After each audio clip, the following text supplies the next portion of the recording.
Have you ever felt too small for the life in front of you? Ever had the feeling that deep inside, you're so much more than what you're able to show on the outside? Maybe what's missing isn't capability, but posture. The secret that the great Stoics knew is simple. Act like a master, even before you become one. And no, this isn't about being fake, vain, or putting on a show. It's about identity under construction. Marcus Aurelius once said that the soul becomes what it contemplates most often. And if you begin to behave like someone wise, strong, and disciplined, even if it feels like theater at first, little by little, that becomes you.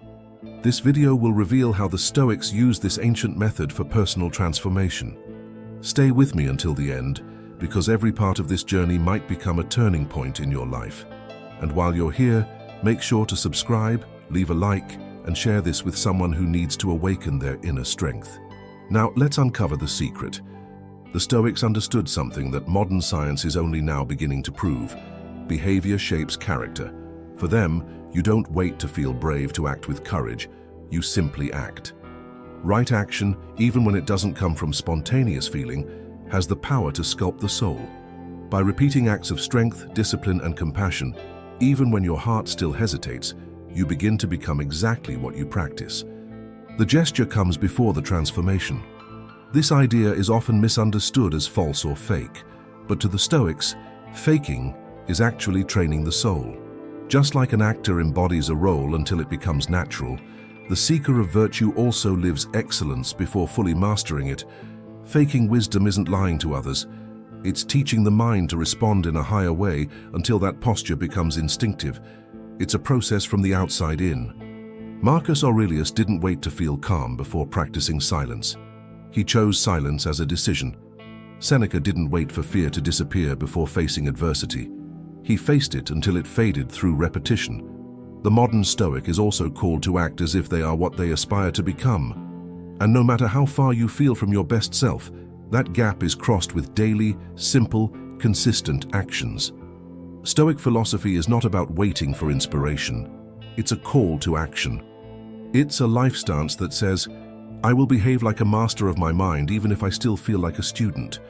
That behavior, sustained by discipline, gradually rewires the brain, emotions, and decisions. It's what transforms conscious pretending into inner truth. And this isn't magic. It's neuroplasticity applied with wisdom. Epictetus said what matters is not what happens to you, but how you respond. Faking strength when you feel weak is a way to tell the world, and yourself, that you are in control. This faking isn't inflated ego, but a Stoic technique for shaping your behavior based on ideals, not impulses. It's inner training disguised as outer composure. In the end, the Stoic doesn't pretend out of vanity, but out of commitment. They know that if they keep waiting for the perfect moment to change, it may never come. So they act today as they wish to be tomorrow. They wear the character before it's fully formed, rehearse virtue before it blooms, walk like a sage even when they still stumble. Because as the Stoics knew, acting like a master is the first step to becoming one. One of the biggest mistakes people make when seeking change is waiting for the right feeling before taking action.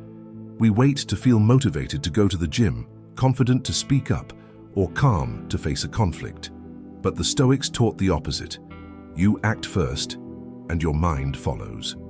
Transformation begins with movement, not emotion. Action is the seed of internal change. Imagine a warrior who only steps into battle when he feels invincible. He would never fight. The Stoic steps forward even when afraid, even when uncertain, because he knows that courage is forged in the battlefield itself. The same applies to any area of life. Act with discipline before you feel disciplined. Act with strength, even when you're shaking inside. The body speaks to the mind through every decision made.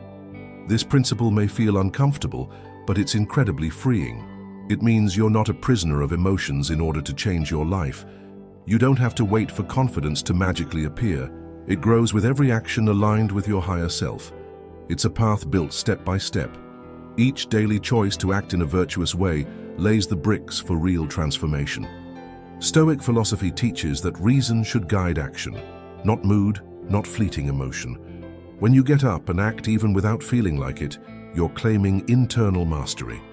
This is the essence of self-discipline, doing what's right, even when your feelings scream otherwise. And the more you do this, the more your brain learns that behavior is the driver, not the passenger. Modern psychologists like William James and neuroscience research confirm this ancient truth. Repeated behavior shapes your internal state.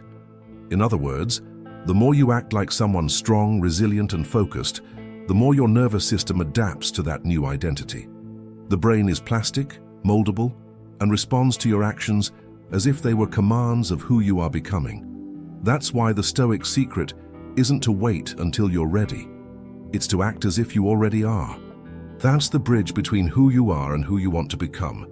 It's not about illusion. It's about conscious repetition. It's about walking with purpose, even when your willpower is weak. Because in the end, it's not who you believe you are that shapes your destiny. It's what you repeatedly choose to do. In life's grand theater, we all wear masks, but few choose them wisely. Most people wear the mask of fear, haste, or comparison. The Stoic, on the other hand, selects his mask like a warrior chooses his armor, with purpose and clarity. Pretending to be strong when everything inside wants to collapse is wearing a mask that protects your integrity until real strength grows behind it. This mask is not deception, it's a tool. It's the conscious simulation of a posture not yet solidified, but in the making. When you act with firmness in the middle of chaos, even while trembling inside, you're telling the world and your mind that a new identity is under construction. This deliberate choice of behavior is what separates imposters from Stoic apprentices. The imposter wears the mask to fool others. The Stoic wears it to train himself. He knows that every act of self-control, every forced moment of patience, is shaping a sculpture within. Over time, the face behind the mask begins to resemble it. And this is no empty theater. It's spiritual practice. It's a way of living guided by values rather than impulses. This metaphor of the mask reveals something deeper. Your true face only appears after discipline. Before that, we are broken molds shaped by past experiences, traumas, and misdirected impulses. The wisely chosen mask serves as a model that guides our growth. Just as the sword apprentice imitates the master's movements until he masters the blade, the virtue seeker simulates posture until it becomes his own. Seneca said, "Virtue is conquered through repetition." Faking patience isn't lying, it's training. Faking courage isn't pretending, it's refinement. And the more you wear this Stoic mask, the more it fuses with your true self. What begins as effort ends as essence. The discipline of acting like a master, even as a beginner, transforms the actor into the role. So the Stoic mask doesn't hide who you are, it reveals who you can be. It's not meant to impress the world, but to inspire your own transformation. And when used with intention, it becomes a bridge between today's limited self and tomorrow's elevated being. Because in the end, the goal isn't perfection. It's to live as someone who's rising to the level of their own soul. A great play isn't sustained by one brilliant act, but by the consistency of every well-executed scene. That's how Stoic character is built. It's not a single moment of virtue that transforms a person, but the conscious repetition of small choices, day after day. The Stoic knows his greatest stage is daily life, and that the true performance of transformation happens far from applause. It's easy to act like a master during a moment of inspiration. The challenge is holding that posture when no one is watching, when emotions fail and fatigue takes over. Consistency is the quietest of virtues, but also the most powerful. It's the glue that fuses the mask to the face until it's no longer clear where behavior ends and essence begins. Without consistency, every attempt remains unfinished rehearsal. Marcus Aurelius wrote his meditations for himself, not for an audience. That shows us Stoic practice is more about what you do in solitude than what you appear to be in public. Acting like a master only when it's convenient is performance. But doing it daily, even through pain and doubt, that's inner alchemy. That's where the character and the actor merge. Consistency in life's theater demands humility, because there will be days when the mask slips, when the role feels heavy, when old impulses return with strength. But the Stoic doesn't give up. He adjusts his armor and steps back on stage. He understands that every failure teaches, that every relapse is a call to perseverance. He doesn't seek perfection. He seeks steady progress. That consistency is what separates hollow pretending from real transformation. It's what turns forced gestures into natural habits and habits into identity. What feels awkward at first becomes automatic over time, and what becomes automatic becomes who you are. That's why daily practice of virtue is the surest path to becoming what you aim for, even if it takes years. The Stoic lives knowing his role is never finished. The play of life goes on, and the script is rewritten every day. What remains is the commitment to stay on stage, wearing discipline, practicing virtue, performing wisdom until it transforms him from the inside out.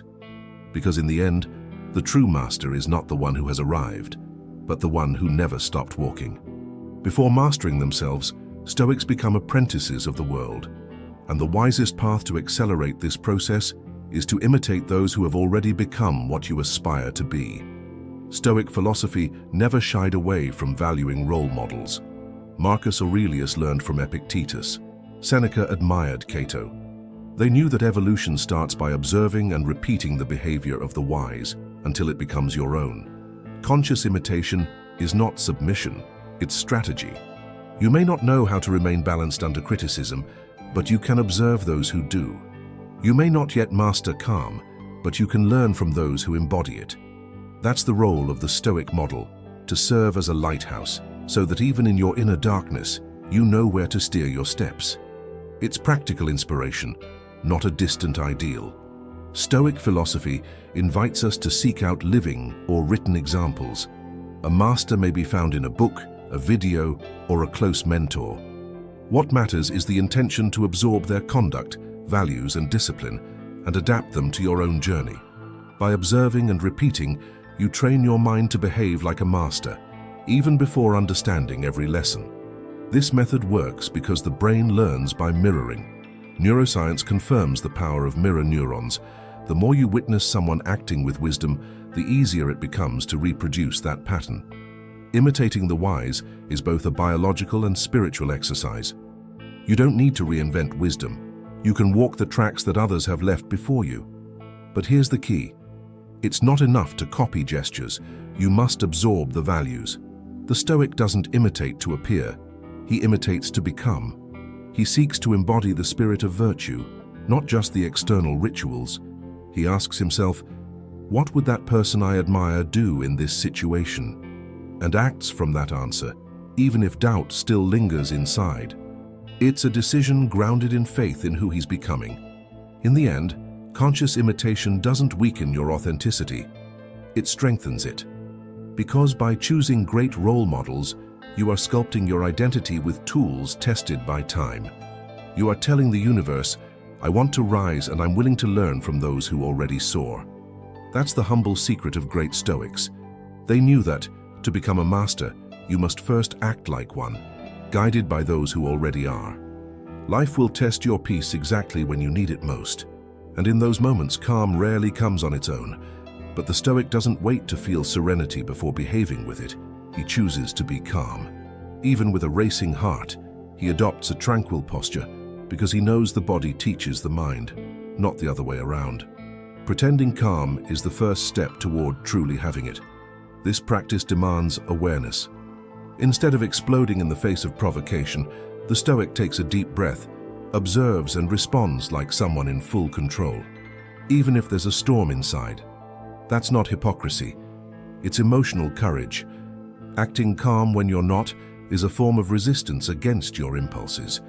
It's what Marcus Aurelius called victory over the lower self. Repeating this choice turns pretense into reality. With each restrained reaction, the mind learns there's a new pattern being formed. Over time, what once took effort becomes instinct, and the calm that was once artificial becomes genuine. That's the power of emotional training. You practice before you master, and in practicing, mastery naturally begins to appear. Modern science confirms this ancient wisdom. Research shows that regulated behaviors reshape the nervous system. Acting calm activates circuits of self-control, lowers cortisol levels, and trains your body to respond more wisely. The rehearsed gesture becomes a neural path. Simulation turns into real transformation. Calm stops being an appearance and becomes your essence. But the Stoic doesn't seek to merely appear balanced. He seeks to be balanced. And the way to get there is through conscious performance. He understands that self-control is like a muscle.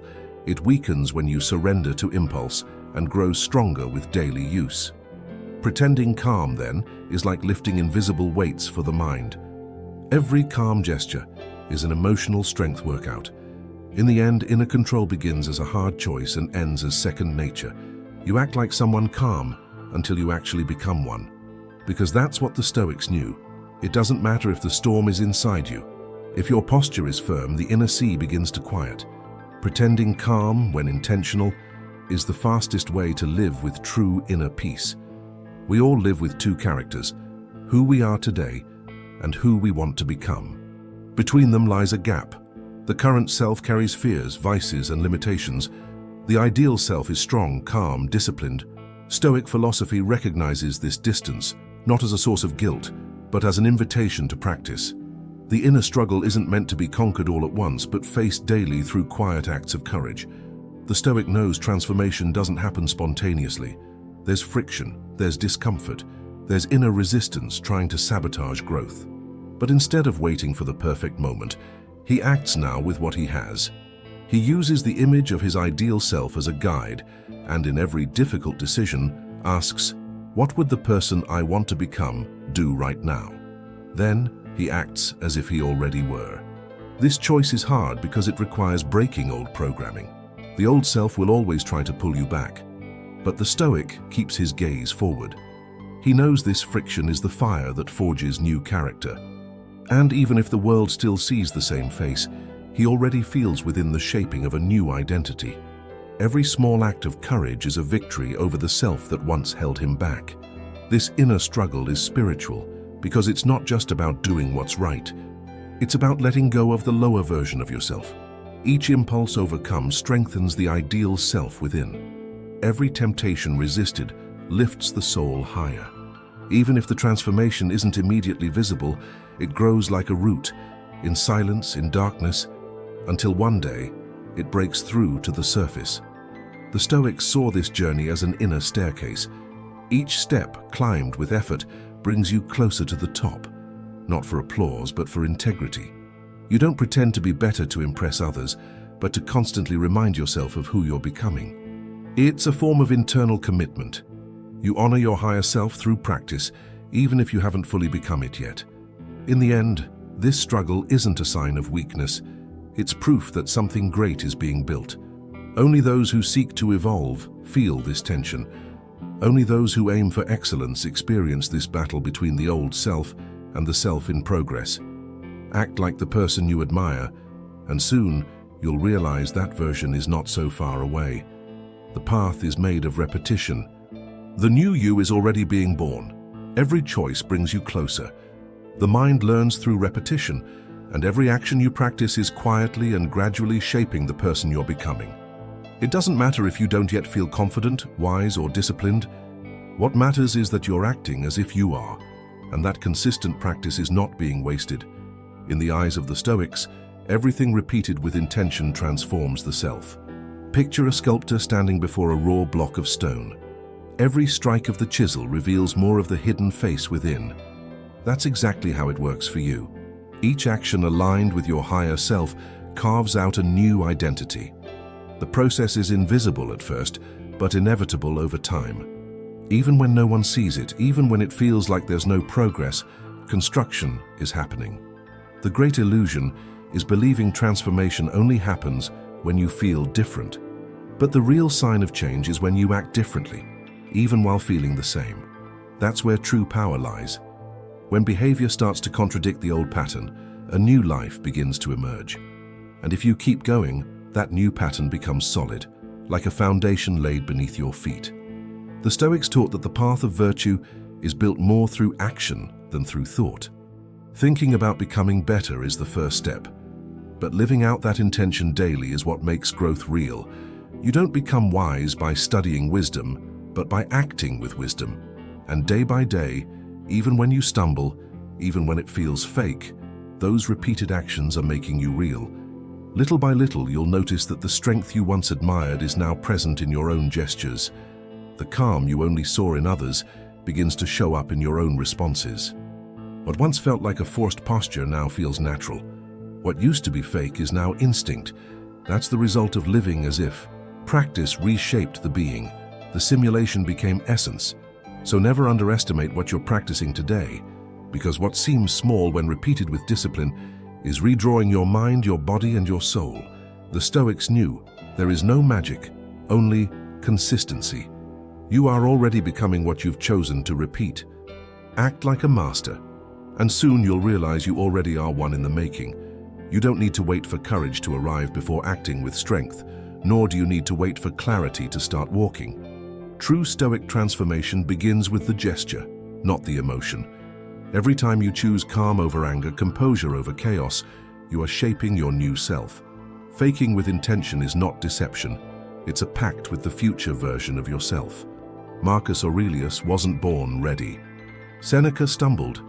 Epictetus was a slave, yet they all became masters because they chose to live like one before they truly were. They acted, practiced, and repeated. What began as effort became identity. You are on that same path. It doesn't matter how far you still have to go. What matters is what you're practicing today, because you're already becoming what you repeat. If this message spoke to you, share it with someone who's walking this same path. Leave a like, subscribe to the channel, and comment below. I choose to act like a master every day.